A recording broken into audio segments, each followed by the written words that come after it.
What's going on, Facebook? We here, we in the building, Gotcha. How is everyone? Good to see everyone. We'll bring this in a little bit so that, so you guys can hear us loud and clear. Yeah, if you All can, right. please let us know. All right, welcome to the CSC All Things Real Estate Mortgage. And insurance Thank you podcast. for the pride. All right. I was somewhere else in my mind. Season 9, Episode 6. Our email is info@cscallthings.com. Our direct phone number is 540-300-6277. And the quote of the, just kidding. Scuttlebutt. Yeah, scuttlebutt. I mean, I'll start scuttlebutt, I guess. It's a little long. I have a little topic to go into. I'm doing a cliff number today. Oh. Gotta let them feel paid a little bit. Okay, guys. Good friend of mine, Charles Wade, he's a realtor at Samson's Realty. He put this out yesterday, and I asked him, hey, man, okay, if I go ahead and say this, I'm going to steal your thunder. He's very well read. He puts a lot of good stuff out. All right? Bottom line is, the 21st Century Road to Housing Act became law. You heard that yet? Yeah. On July 11th, okay, of this month, this year, okay? And what does that really mean, okay? I'm going to read you a couple of quotes that I got offline about the Road to Housing Act, okay? Chairman Hill, one of the chairmen, it was a bipartisan bill that passed, okay? Now, how's it going to trickle down to the Main Street? I don't know yet. Nobody really knows yet. But here's a positive from the chairman. He says, homeownership should be within reach for more Americans. And this law moves us closer to that goal. This bill reduces unnecessary barriers to builders, okay, building for builders, strengthens community banks, and ensures families, not institutional investors, have a fair shot at buying a home. The final product reflects years of bipartisan, bicameral collaboration, and proves that when Congress stays focused on results, we can deliver meaningful reforms. Now, when it talked about non-institutional investors, as you might know, these big BlackRocks of the world, these big, huge investment funds are buying up residential properties and renting them out. Okay? You can't compete against a big bank like that, right? So this is supposedly curtail that. Yeah. And, we kind of hope, you see that, right? They're throwing up apartment buildings everywhere. Yeah. They're converting it to high-density housing. Yeah. And in some cases, they're purchasing these properties. They're also changing the price point of the homes, right? And inadvertently, I say inadvertently, gentrifying, right? Yeah. Regardless of whether you talk about as race or economics. Yeah, absolutely. And for me, I'm always less regulation for what I do, but it's supposed to reduce unnecessary regulation for the builder because they got to jump through a bunch of hoops. Yeah. But maybe that will trickle down to no dock stated again. Yeah, it'll be interesting to see.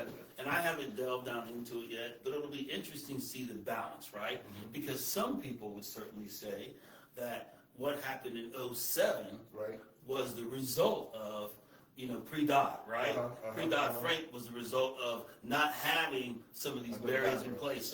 So are we finding it like a happy medium, right? Yeah. It'll be interesting to see. It's too early to tell. Certainly we're definitely about, people having access to home ownership and great representation, and everybody getting the same information. So it'll be interesting to see if it ultimately ends up being balanced. But I will tell you, even on a smaller scale, it's definitely can be challenging in markets where the properties that investors like, even people that aren't as big as BlackRock, are the ones that entry level people also like, right? Yeah. Low acquisition, low overhead. Yeah. So it's people think about apartments and condos, it's fee simple properties too. Yeah. So you're in a $300,000, $400,000 price range in Prince George's County, right? There's a distressed property, maybe you can. But an investor comes in and runs it up, right? And you just can't compete. You can't compete. Most people are going to get a contractor out the phone book. They're going to Lowe's and Home Depot, and you have these seasoned flippers, right? They've got their own crew. They've got their own materials. They've got economies of scale. They have all that. And what contractor quotes you $50,000, they're getting it done for 20 because their They people have are it. salaried. Yeah, they're they're paying paying them. they're paying their crew. There's a lot of that They've got going a on. designated crew, right? Yeah. So it's not like they're paying the same as everybody else. So I'm interested to see See how that goes. Let me ask you a question real quick for you guys. Have you found, I feel like a sense that homes are staying on the market a little longer now? Yeah, I think overall, absolutely, positively, yes. And what does that do to the market? Does that make it more competitive, better for buyers, or because rates are still kind of high, what does that do? I think that it obviously it makes it better for buyers, and part of the reason that we're seeing some homes stay on the market longer is because buyers now have more choices. Okay. Right now, I will say that the homes that are priced appropriately and are in, because you can have a house that's a fixer upper, and you price it low because of the condition, right? But I'm talking about a home that's closer to turnkey and priced appropriately. We're still seeing, on the market Thursday, Friday, gone on Monday. We're still seeing that. Okay. But the homes that are lingering are the homes that are either not priced appropriately, or even if they are priced appropriately, there's a lot of work to be done. Gotcha. Because, lending guidelines and this, that, and the other, there's only so much of a credit that someone can give to somebody for a home that has distress. Yeah. Yes, we've got FHA 203K, right? That's what has them. 203K, conventional has them, VA has them, USDA. streamlined and in full scope. But sometimes even those homes, the process, is just not amenable. So that's why the turnkey homes go faster. But I think it is a benefit for buyers more than anybody, right? For sellers, it's not so much as an opportunity, but you do have to take more time, and you have to have, as an agent, you may have been able to get away, I'm not raising my hand and saying me, I'm saying I'm an agent, just to be clear. You may have in the past been able to say, hey, I think we can get this, and you may not have to do that because you knew that the market was going to save you. The market may not save you now, right? And, comps are still very, very important, but if you're not turnkey, or you have deferred maintenance, you don't have updates, the house doesn't show well, it's cluttered and you can't declutter. If you have all that, and I would say it's an intangible on what value the market's going to put on your house. You can't. You say 600, but people come in, I got to move on it, I got to paint, how much does it cost to paint a 5,000 square foot home? 15 to 20. Right. If you're going to do it right. What does the buyer see? Yeah. The buyer sees 25 to 30, right? Yeah. Time, effort, energy. They want to close, move in, unpack, have a great day. Right. They don't want to close, stay in their old place, have the contractors come in, spend more money. So, So, yes, better for the buyers, for the sellers. It's not necessarily better, but you do have to make more. It's still a good market. Don't wait to sell. All you buyers and sellers, we'll wait till next year to see what happens. Don't do it. They should, because, even in my area in Woodbridge, around, for those that know that area, around the Minnieville, Prince William area, they are building up. And they are turning it into a small Springfield Tyson's type of look, right? Yeah. With new condos and new restaurants that's coming and Yeah. overpass. So, Yeah.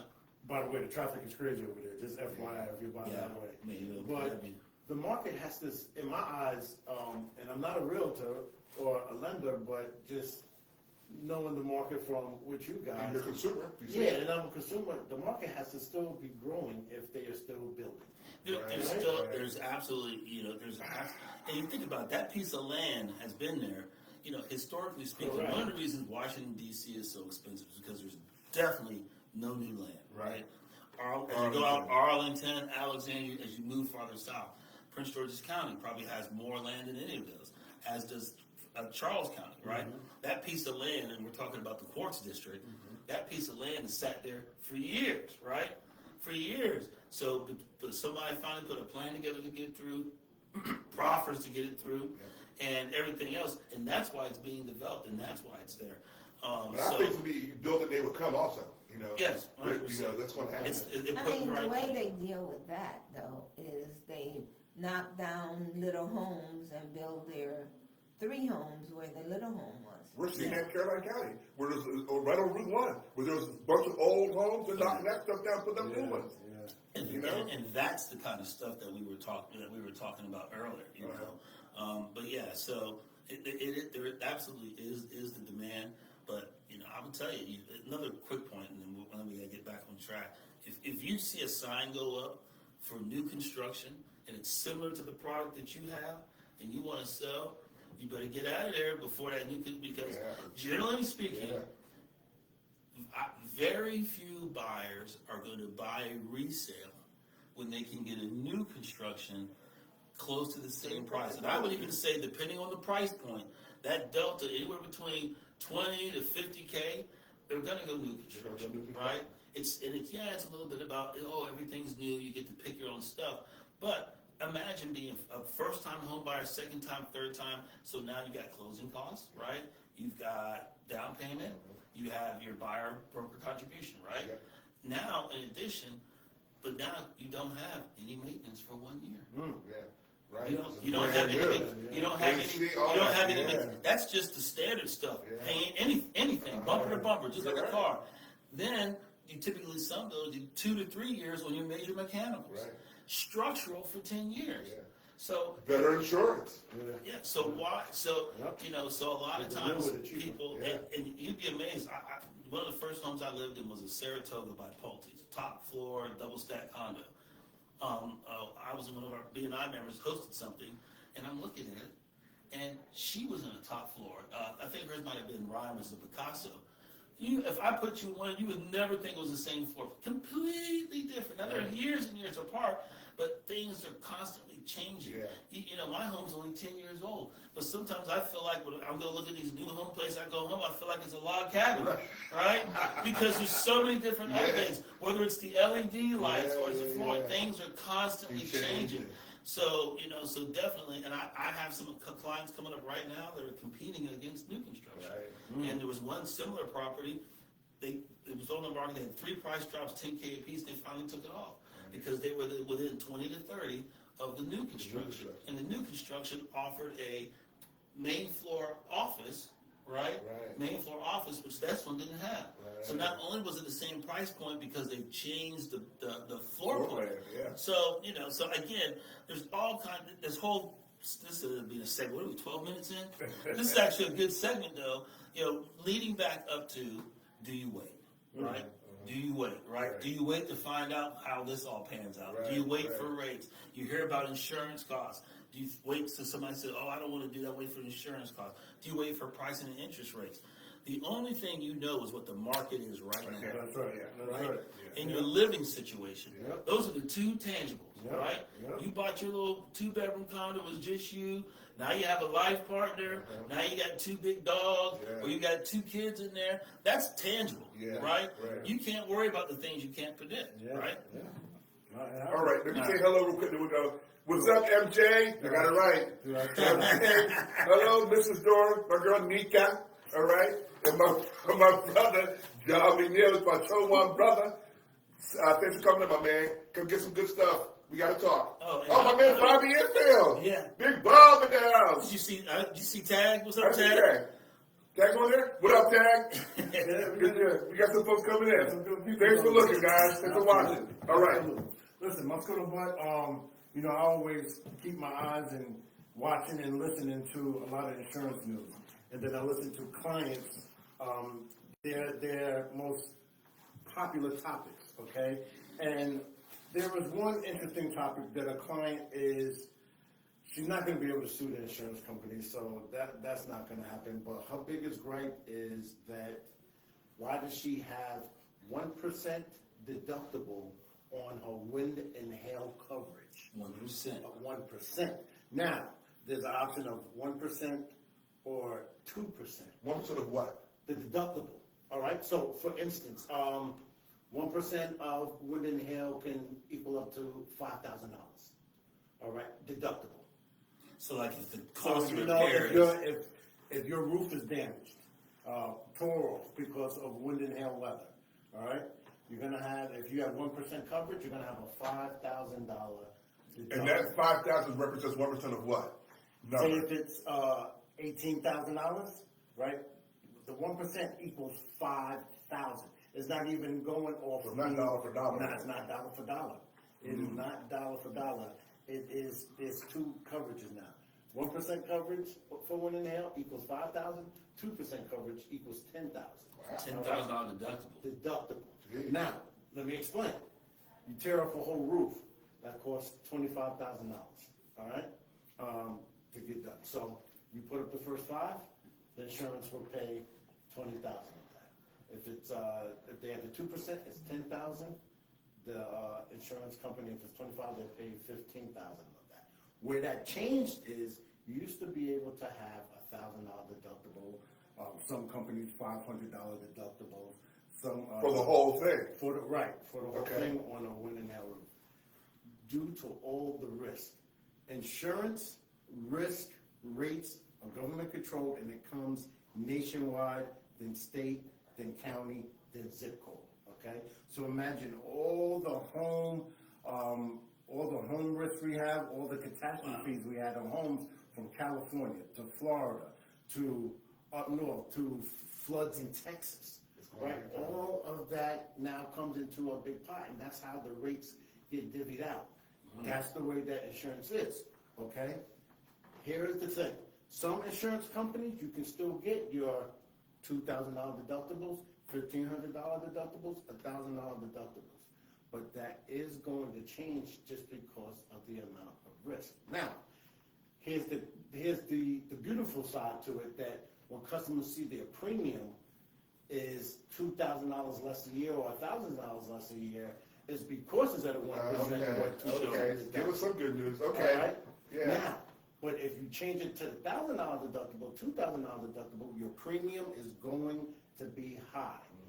The most important thing, please, if you don't have a broker that is actually going over your coverages and breaking it down, I suggest that you get one, myself preferably, 703-609-8213, because a lot of clients, when you're going to closing on a home or just switching insurances because you're mad at the price, you're just signing your name on the dotted line. Yeah. And when you go to complain to an insurance company, it's like, why is this deductible so high? I didn't sign up for it. They're going to say, oh, yes, you did sign up for it. Here's your signature. Look And at then, it. then you want to blame everybody, which I get. But listen, just like when you're signing your mortgage papers, just like when you're signing your car loan papers, Yeah. before you sign that insurance application, please understand what you're getting yourself into. Understand the liability protection, understand your deductibles. Another important thing, if you're in a flood zone, make sure you have a flood policy. Gotcha. If you're not in a flood zone, make sure, you still want to make sure you have good water backup sewage coverage, okay? And property damage coverage. You gotta make sure that those coverages line up, A, with your finances, B, lines up with the protection of your home.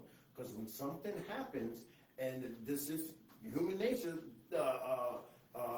Mother Nature can destroy your house. Absolutely. And if it's not protected properly, you will have to come out of your pockets. It's not just about a cheap premium. It's not just about getting your insurance done and getting it out the way because you got other things to do. Insurance, if I could be biased as an insurance agent and say insurance is the most important factor of everything from your home to your business to your cars. That your protection is the most important thing, right? Because if you invest in your hard-earned money but don't protect it, you're just throwing money in the garbage. You're just throwing it in the garbage. So on your wind and hail coverage, if you want to call your carrier, say, if I have wind and hail damage, okay, because some commercial carriers, it does come off their deductible. So hear me clear. I don't want you to say, well, Cliff said it automatically is 1% or 2%. No. There are some companies that's the only option. There are some companies that you can have a lower deductible. But understand what that deductible does and what it does to the premium. Having a 1% and 2% coverage on your wind and hail coverage will make your premium, when I say so much cheaper, it literally can save you $1,000 a year.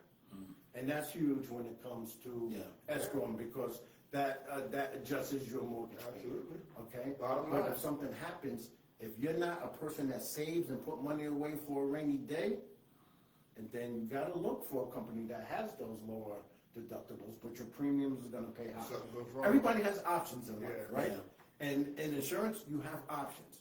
Do you wanna, do you want that peace of mind and sacrifice a few extra dollars?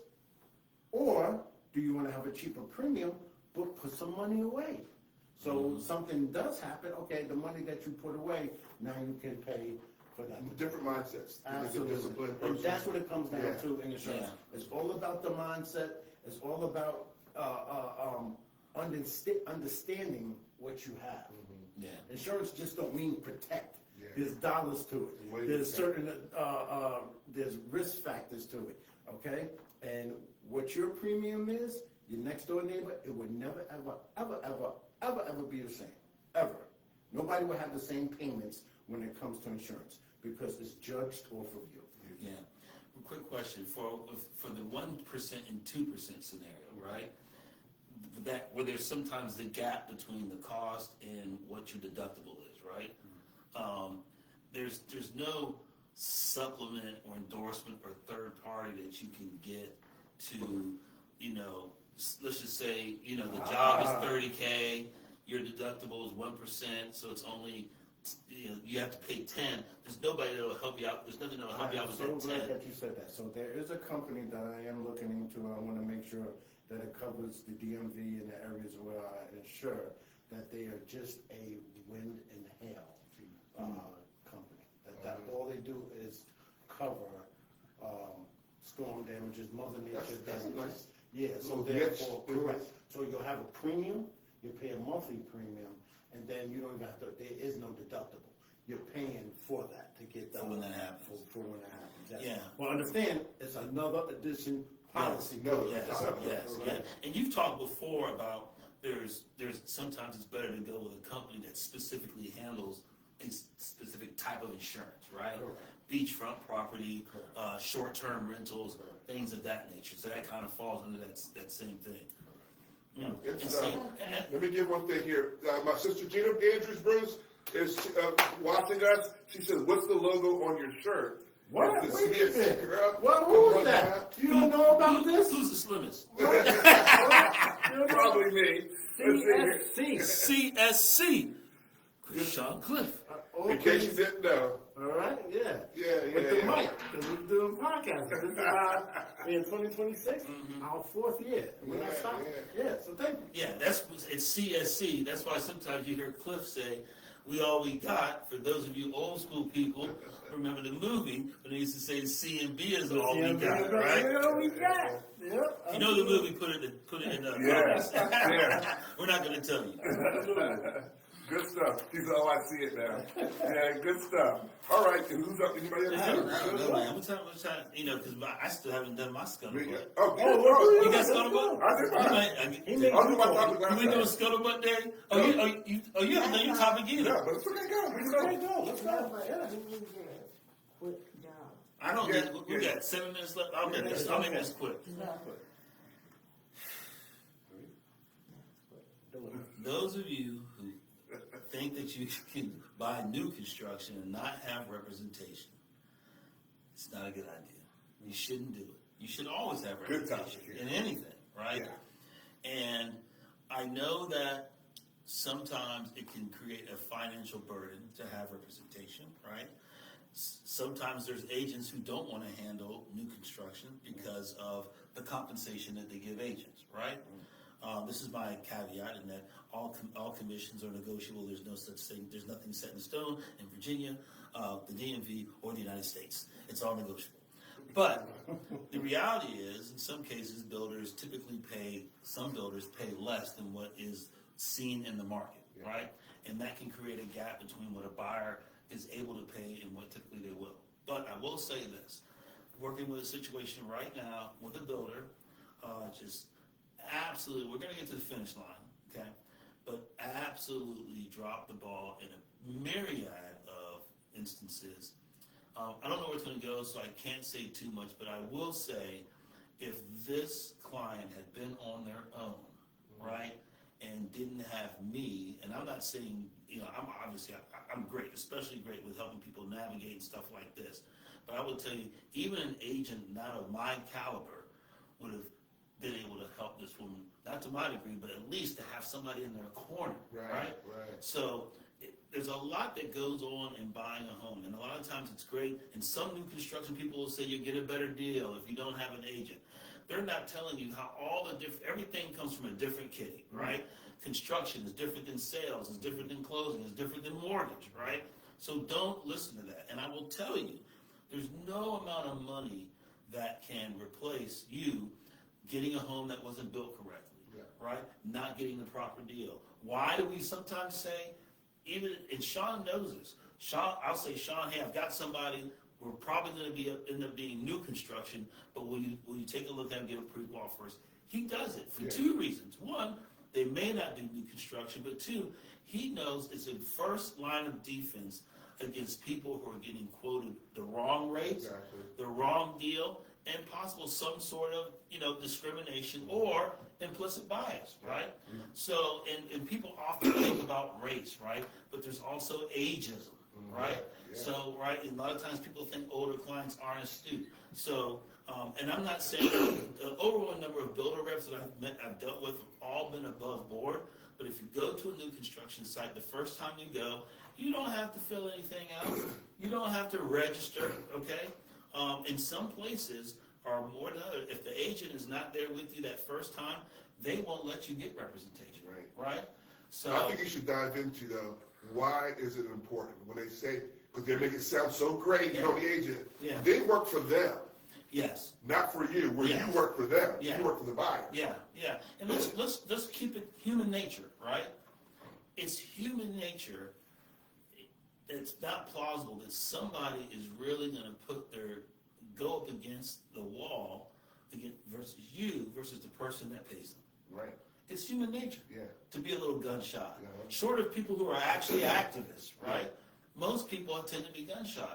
So when it comes down to it, if it's something in the bill quality, or it's something about in the documents, or how you're being treated, how are they communicating with you? Are they sending you emails about certain things and going, it's really easy, like you're stupid, right? There's no defense against that. So I just think in all things, it's still purchasing a home. It's still one of your largest investments ever, and you need somebody who fully represents you. I don't do dual agency. Dad doesn't do dual agency. Why not? Oh, Chris, you give us, because it's not worth it. I think that everybody should have their own representations, and our reputation is worth more because it's easy for a miscommunication to happen. Absolutely. What is money on one transaction worth somebody getting the impression, right, wrong, or otherwise, that I'm helping one side more than another? And why would we risk our livelihood for one transaction? It doesn't make any sense. So at the same time, think about it, when you go to a new construction site, you're essentially an unrepresented buyer. Right. You're an unrepresented buyer. Unrepresented buyer. And they like those. Yeah. They like you coming we in. have specific, in Virginia, if we have a listing and someone wants to buy our listing and they don't have an agent, we have a specific form that states that they're buying it as an unrepresented buyer. Wow. It's clear as day. If we want to do dual agency, and even if you were, I'm representing the seller and then you want to buy it, there's a new form that has to be signed talking about dual agency, right? That says I'm representing both. And basically that form says, hey, your agent may not be able to advise you. So ask yourself, you'll never see a document, a builder document that says it that bold. Right. And again, I'm not knocking the builder industry. Like I said, I'm closing new construction tomorrow. So I'm not trying to knock them. But all I'm saying is, for the consumer to just think about those differences, you should always have representation in anything that you do. Good stuff. That is good. Okay. I'll close out, I guess. Yeah, you go ahead, man. I can always talk about, women. I can do that. Oh, you weren't done? No. We've been kicking this down the can for 2 weeks because we're cooking. We're cooking. Go ahead. Okay, well, all I was going to say, I'll make my brief. No, When you're buying a home, okay, please consider your employment situation. Bluntly, don't quit your job if you're trying to buy a house, okay? Because that's going to affect you, okay? and have got a great example to where we have buyers who are in between jobs, but they wrote a contract. Okay? So, you think it doesn't make sense, right? But that's what they did. So, hopefully, we're in a situation, go ahead. You brought up a good point though, but if you're a contractor, No matter what you are, okay? If you run a contract for a home that's closing, I'm sorry. whatever is I'm thinking if closing. you're a contract employee. Say if you're on a contract of 3. No, I'm talking about Okay. home contract Okay, to okay. buy the home. I'm sorry. You're under contract. Now, Chris took you out, and you didn't tell Chris or your loan officer, you know what, guys, I'm switching jobs, okay? In between time. Or, hey, I'm now going to part-time. Another problem. That's a big one. Okay, okay. Now your income, when Chris and I talked in the beginning, was $100,000. Now it's $35,000. Okay, so even if you're in the same line of work, I found out that Fannie Mae and Freddie Mac don't even count that. You can't even use that. You went from full to part. Oh, yes. They don't even count that for a year. I call my guy. What does this mean? They want 12 months of you. Their position is, we don't know how you're going to work your hours. That's right. As part-time. You working 20, 36, what is it? Right? So they want the history for 12 months to see, then you come back. But that happens, you lost your house, you know what I mean? So the bottom line is, if you're going to buy a house, you have to stay the course where you're at right now. To get through that before you make any big financial changes. Okay? Because you hurt yourself, you shoot yourself in the foot. Yeah, and I think, we've talked before, sometimes life happens and it's something you have to do, right? Yeah. But you consult with your loan officer first, right? Changing jobs isn't necessarily, the ship isn't going to sink, but it does take more time, right? Yeah. And there's different requirements for different lenders and different programs. True. Timing's everything. I always said this, your loan officer, he's your champion. Yeah. Right? He's the one that's going to talk to the processor and talk to the underwriter. He's in your corner. And the worst thing in the world is to have Sean get a phone call, found out, hey, did you know they took a payday loan? Hey, did you know they took this, that, and the other? Because then he can't speak to it. Yeah. Versus, hey, Sean, something's come up. I know I'm not supposed to use this credit card. I'm going to have to use it. How's it going to affect it? Then we'll right? adjust. And We'll then pivot. we'll adjust, right? Yeah. But you don't want the underwriter and the processor to find out in midstream, because then it looks like, as soon as we close, this person's going to go crazy with it. Yeah. Right? Yeah. Because at the time we talk, I've got your stuff. You're showing how many houses, but you're not communicating the life changes that's going on. Let me piggyback 10 seconds, max. What they were just saying on the insurance side, very important. On auto, when you switch insurance companies because you're looking for a better rate, some companies, you don't get that prior insurance discount unless you've been with that company for at least 12 months. Some companies, 6 months. So when you switch to a different carrier, always ask, do I qualify for the prior insurance discount? Your broker, your agent, someone should say to you, how long have you been with your current one for? If you say 6 months and that carrier accepts the 6-month deadline, you're good for the discount. If it's 12 months, you do not qualify for the discount. Same with your home. If you're with your home for 5 months, you find a better deal, you're not going to get that prior insurance discount with some companies because they want you to be there for a whole year. Because they need the money. They want to see the risk factor like that, all right? So keep that in mind because that just brought it all back to All good what stuff. you said. All right, so I got it. So keep it. Getting that rapper. We could talk for an hour today. All right, so just to recap, our email is, I'm going to do a clip. Give everybody the digits. Holla at your boy Clifton Durham, the insurance hustler. Yes, that's me. I am him. 703-609-8213. Sean Andrews, all things mortgage, loans, funding, whatever you need. Money. 540-809-6162. Christopher Logan, the collective Remax Allegiance. I turn dreams into a reality, Okay. obstacles into opportunities. Okay. 240-476-5600. 3050. That's coming to a t-shirt. So our email is info@cscallthings.com. Phone number is 540-300-6277. Facebook is @Facebook/CSC.